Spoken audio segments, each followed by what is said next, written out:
Day 1. On Day 1 in Rome, I recommend doing the attractions closest to the Colosseum. Start early and wear a comfortable shoe because it's a lot of walking. You don't have to go everywhere, but follow this order so you don't waste time. Colosseum. The Colosseum is the largest amphitheater in Rome. It was built at the request of Emperor Vespasian in 72 AD and inaugurated in 80 AD. Inside, you can see the gladiatorial arena as it was inside below.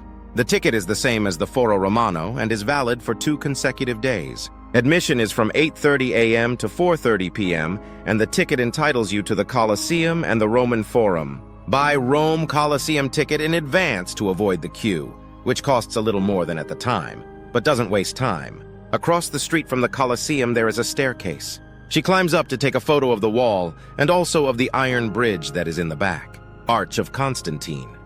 The Arco di Constantino is one of the most important arches in Rome and was built in 315 AD to commemorate Constantine's victory against Maxentius. It is next to the Colosseum. Roman Forum and Palatine Hill. The Roman Forum was the monumental center of the political, commercial, and judicial life of ancient Rome. The ticket is the same as the Colosseum, but the guided tour has a separate value that can be hired on the spot. See the ticket to the Roman Forum. From the outside, you can see it from above. An interesting view.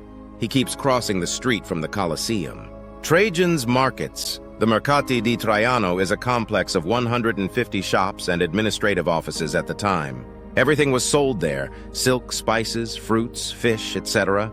And in a simple comparison, it would be like a shopping mall.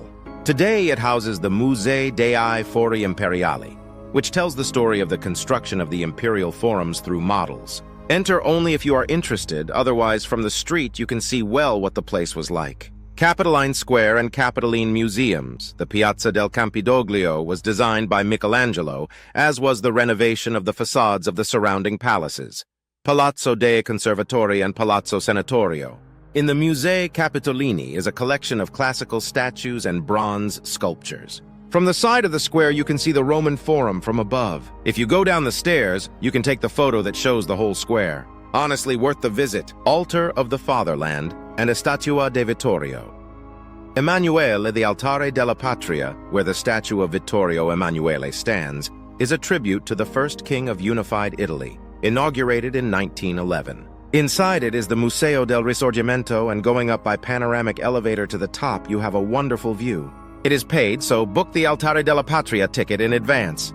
The free stairs only give access to the statue. Go up the stairs on the right and go behind the statue to take a photo of Piazza Venezia. On your right, you will have a small door. Cross it and you will have a terrace with a view of the Colosseum, Roman Forum, and Trajan's Market. The view is spectacular. Marcellus. Theater. The Marcellus Theater looks like a miniature copy of the Colosseum. Its construction began with Julius Caesar, but it was Augustus who finished it in 17 AD, naming it after his nephew. It's not our favorite attraction, but it's on the way! Mouth of Truth and Santa Maria in Cosmedin, the Bocca della Verita, is a large marble face with an open mouth.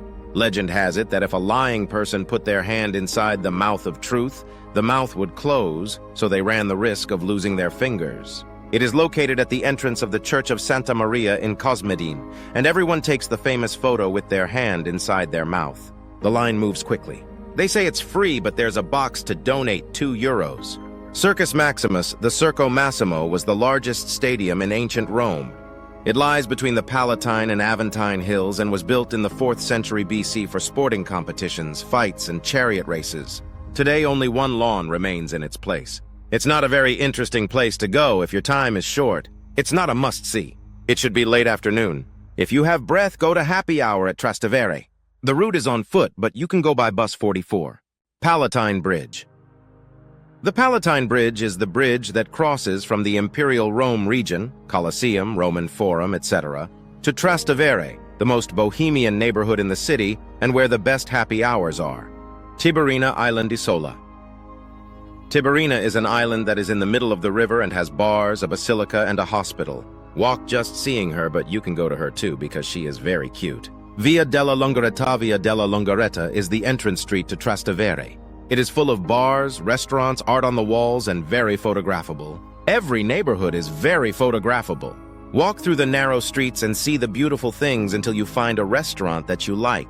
Basilica of Santa Maria. In Trastevere, the Basilica of Santa Maria di Trastevere was the first official place of worship of Christianity built in Rome.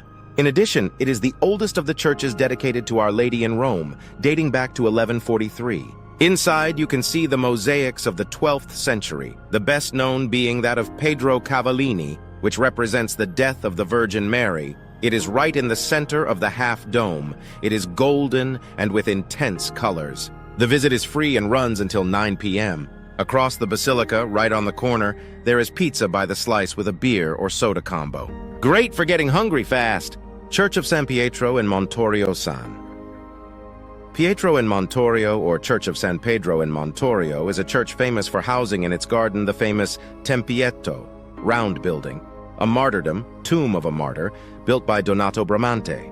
The church was built on the site of a 9th century church dedicated to St. Peter on the Janiculum Hill.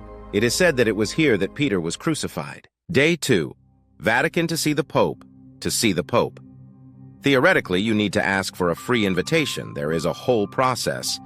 But you can see him without the invitation as well. The difference is that you have to stand up. If you want, you have to go a day before to ask for an invitation, if you still have one, to stay seated. If you get an invitation online, you have to pick up the invitation at Portone di Bronzo, which is where the columns are, on the right side of Piazza San Pietro. You can pick up one day before from 15 o'clock to 19 o'clock, or on the same day from 7 o'clock to 10 o'clock. Still, without an invitation, it is very good to see the Pope. Let's say you go without an invitation.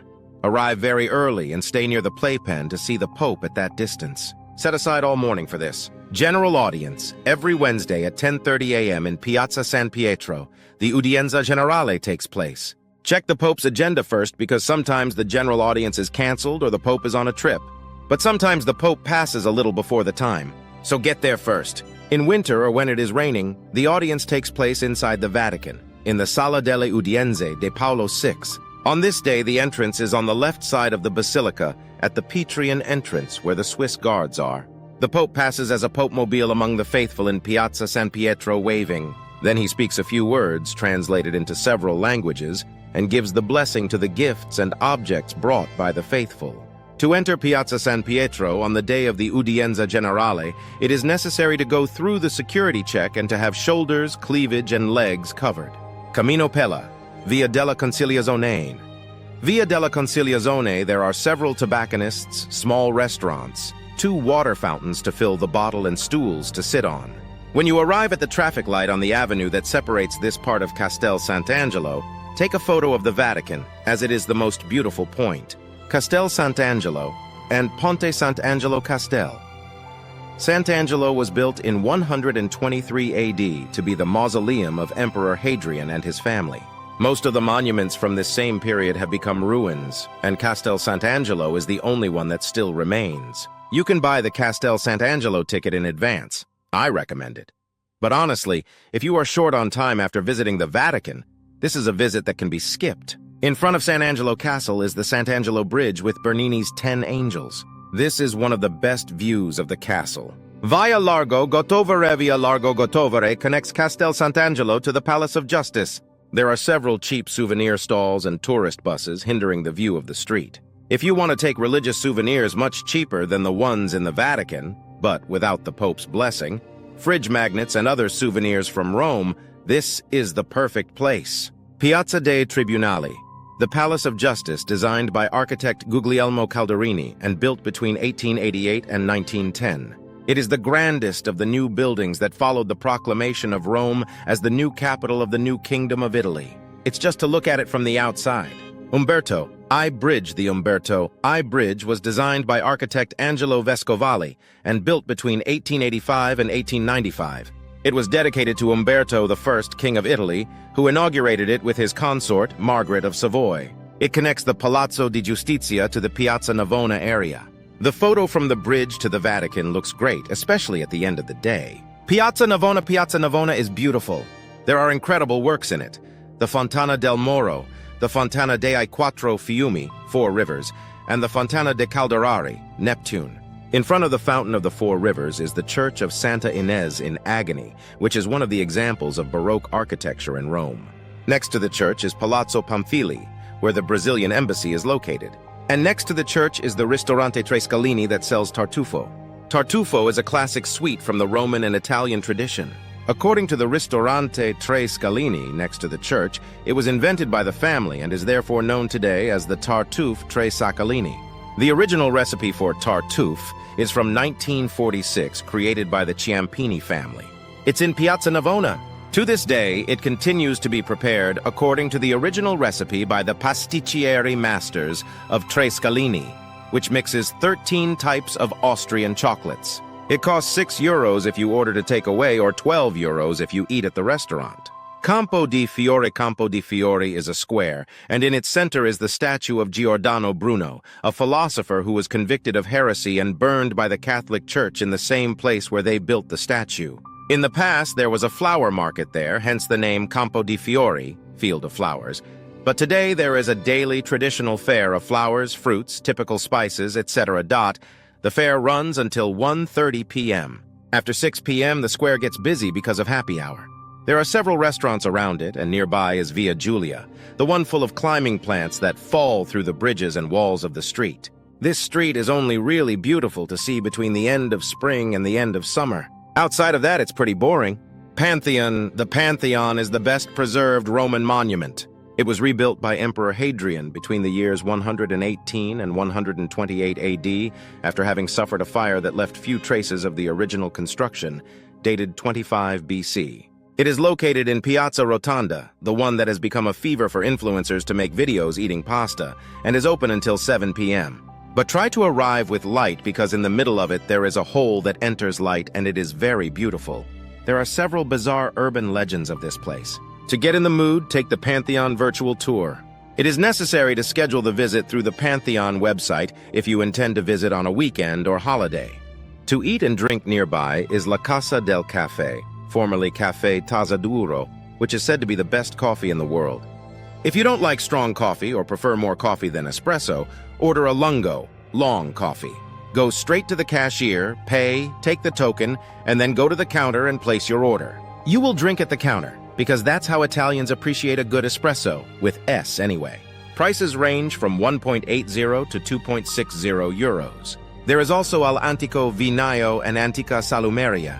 Both sell neat sandwiches to eat on the street. The price is almost a plate of food, but if you have to share, it's worth the snack. Gelateria della Palma Gelateria. Della Palma is a gelateria, ice cream parlor, with more than 30 years of tradition, famous for offering more than 150 different flavors. It's a temptation to get ahead and a drama to choose the flavor. It costs between 3 and 15 euros depending on the cone. Not that I have to go, but here's the tip that it's on the route. Piazza di Montecitorio or Piazza Montecitorio is a tribute to Montecitorio, one of the smallest hills in Rome. It is mainly known for housing the Palazzo Montecitorio, which is the seat of the Italian Chamber of Deputies. This palace was an imposing building commissioned by Pope Innocent X as the residence of the Ludovisi family, completed by the architect Carlo Fontana.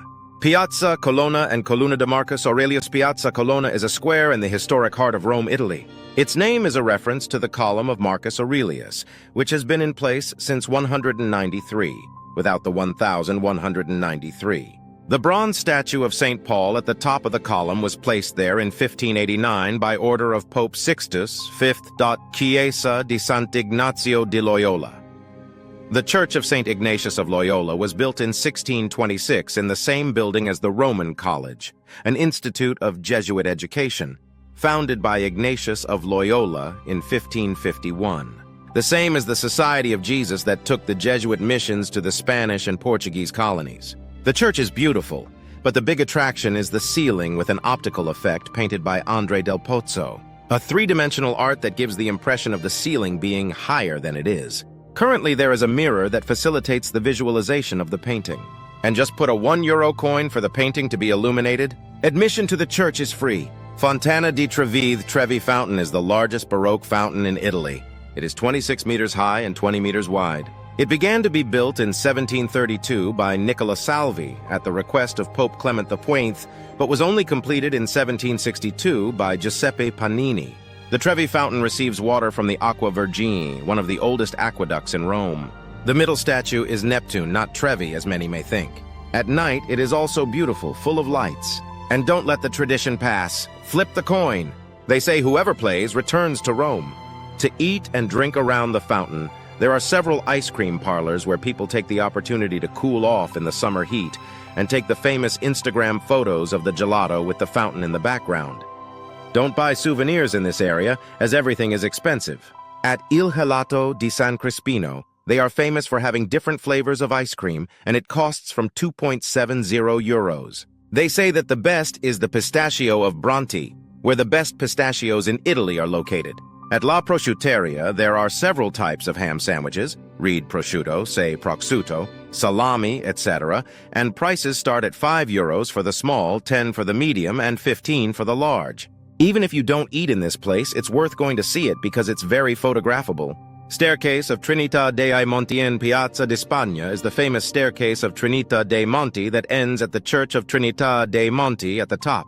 At the foot of the staircase, there is the beautiful Fontana della Barcaccia by Bernini. And still in the piazza, in front of the fontana, you can see the Spanish embassy, which gives its name to this famous square in Rome. Right in front of the stairs, you see the Via dei Condotti, where are the high fashion stores such as Gucci, Valentino, Armani, and many other well-known ones, and from where is the best photo of the square, both from the street and from the top of the church to this street.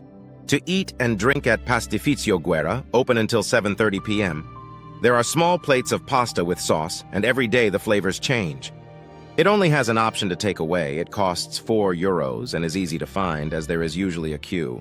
It costs 4.50 euros. And on the same street is Pompi, which has been selling the best tiramisu in Rome since 1960. This is a very famous typical Italian sweet made from mascarpone, a well-known cream cheese, chocolate and coffee. It costs 5 euros. Day 3. Vatican Museums. Sistine Chapel from Ottaviano Station. Follow via Ottaviano until you find a crossroads with a traffic light. There you will start to go around the Vatican wall on the right to reach the entrance to the Vatican Museums. The name is museums because there are several things inside. The Pinacoteca has more than 400 paintings by great artists such as Raphael, Leonardo da Vinci, Caravaggio. The Gallery of Maps has a beautiful ceiling that will make you walk looking up. The Sistine Chapel by itself is already a work painted by Michelangelo with the creation of Adam, with his hand outstretched and God's index finger almost touching him. Inside the Sistine Chapel, it is forbidden to photograph, but you can see it inside in 360 degrees in the Sistine Chapel. Virtual tour. There is also the spiral staircase by Giuseppe Momo from 1932, which is at the exit of the museums. The Vatican Museums ticket of the Vatican Museums already has the entrance with the Sistine Chapel. When buying your ticket, choose the Skip the Line option, where you mark the time you will enter the museum and you don't have to wait for hours. Tip: buy tickets for the first time slot and go straight to the Sistine Chapel, leaving the visit inside the museum for later. So you can visit it still empty and even sit down to admire all the details more calmly. And then yes, take the route through the Vatican Museums. St. Peter S. Square. Vatican, the construction of the square, took place between 1656 and 1667, carried out by Bernini with the support of Pope Alexander XIV. In Piazza San Pietro, there are 284 columns and 88 pilasters that circle the square in a 4-row portico. At the top of the columns, you see the 140 statues of saints made by Bernini's disciples in 1670. To enter the square, you need to have your knees, décolleté, and shoulders covered. Women, it's worth wearing a scarf on your shoulders. Basilica di San Pietro. And a cupola. When you enter Piazza San Pietro, there will be a huge queue, but it's only to go through the metal detector. The Basilica di San Pietro was built between the years 1506 and 1626 with the help of Michelangelo and Bernini on the site where St. Peter, one of the 12 apostles and first pope of the Catholic Church, was buried. When you are leaving the basilica, exit to the left, and on the side of it, you will see the queue for the ascent of the dome. Climbing to the dome of the Basilica of San Pietro is a must, but it requires a bit of preparation after all. After taking the elevator, you still have to climb another 304 steps. Try to go as early as possible to go up, to avoid the queues that can form behind you if your pace is slow, or you get stuck behind someone with a slow pace on the way up. The summit hours are from 8 a.m. to 5 p.m., but it can only go up until 4 p.m. It costs €8 for the elevator, plus the 304 steps, and the amount is paid on the spot. You take the guided tour through an app installed on your cell phone, Vox City app in Portuguese from Portugal. Important: take your headphones, otherwise you will need to buy a headset for €1. There is internet in the Basilica, in case you don't have the app downloaded yet. Go from Ottaviano Station to Flaminio Station, or walk 30 min Piazza del Popolo in. Piazza del Popolo are the twin churches of Santa Maria Montesanto and Santa Maria dei Miracoli. In the Basilica Santa Maria del Popolo you can see works by Caravaggio, among which is the Crocifissione di San Pietro from 1600. In the square is also the Flaminio Obelisk, the oldest and the second largest in Rome, second only to the obelisk in Piazza San Pietro. At either end of the square are two fountains by Valadier. The square has become a cultural symbol of Rome, where concerts and cultural events take place, because as the name says, the square belongs to the people, Popolo. Piazza La Napoleone. It is the square that overlooks Piazza del Popolo. To get there, just climb the stairs on the side of the fountain with 3 statues and follow the path up there. The view is very beautiful. From this square you can visit Villa Borghese, Borghese Gallery. The Galleria Borghese was a palace where many heirs of one of the richest and most powerful Italian families of all time lived. It is a combination of arts, paintings, and sculptures by great Italian names, and some works are now in the Louvre Museum. Buy the Villa Borghese ticket in advance so you don't waste time in line. Or by buying the Roma Pass, you already have access, just book. Via del Corso is Rome's shopping street, Rome's open-air mall with H&M, Terra Nova, Zara, and Nike. Every year there is a summer, August, and winter January sale. Way of the Cross at Pastificio Guerra, open until 7:30 p.m. There are small plates of pasta with sauce, and every day the flavors change. It only has an option to take away. It costs €4 and is easy to find, as there is usually a queue. And on the same street is Pompi, which has been selling the best tiramisu in Rome since 1960. This is a very famous typical Italian sweet made from mascarpone, a well-known cream cheese, chocolate, and coffee. It costs €4. Via Condotti u Via del Carosella is the chic street of Rome, where the high fashion stores such as Gucci, Valentino, Armani, and many others are known, and where the best photo of the square is.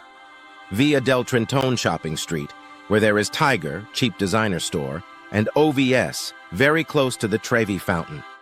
If you still have energy or time, zigzag through the shopping streets. They are very beautiful to see. Day 4, Trinity Square. This is the square that is at the top of the stairs of Piazza di Spagna and overlooks down. In the late afternoon in the summer, there are several street artists up there. In front of the church of 1585 in Piazza della Trinità dei Monti is the Sallustian obelisk, placed there in 1789. It is Roman obelisk imitating an Egyptian one, originally built in the early years of the Roman Empire for the gardens of Sallust near the Porta Salaria. Piazza Barberini.